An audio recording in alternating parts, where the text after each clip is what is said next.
சிறகடிக்க ஆசை சீரியல்ல ரோகிணி முழு பூசணிக்காவ சோத்துல மறைக்கிற மாதிரி அப்படியே உண்மைய மறைச்சிட்டு அப்படியே பொய் சொல்ல ஆரம்பிச்சுட்டாங்க.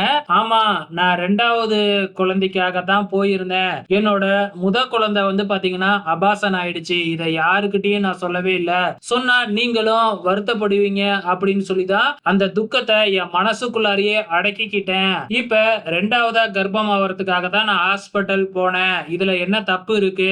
இப்படி என்னைய சந்தேகப்பட்டு இப்படி கேள்வி கேட்கிறீங்களே அப்படின்னு சொல்லி அப்படியே அழுது ஒரு டிராமாவ ஆட ஆரம்பிச்சுட்டாங்க ரோகிணி. சோ இப்ப இந்த பிரச்சனைய கிளப்பி விட்டது யாரு அப்படின்னு பாத்தீங்கன்னா கடைசியா மீனா பக்கம் தான் எல்லாருமே திரும்ப போறாங்க.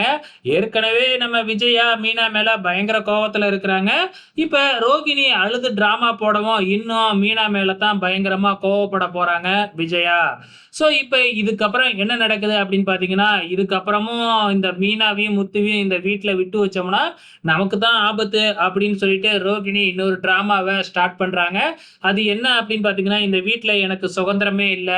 அதனால நானும் மனோஜும் வேற வீட்ல போயிட்டு தங்கிக்கலாம்னு இருக்கோம். வாடகைக்கு போய் தங்கிக்கலாம்னு இருக்கோம்.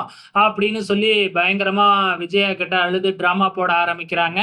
சோ இப்ப மீண்டும் விஜயா இது எல்லாத்துக்கும் காரணம் அந்த மீனா தான். அந்த மீனாவையும் முத்துவையும் முதல்ல இந்த வீட்டை விட்டு அனுப்பணும் அப்படின்னு பேச ஆரம்பிக்கிறாங்க. சோ என்ன நடக்க போகுது அப்படிங்கிறத வெயிட் பண்ணி பார்க்கலாம்.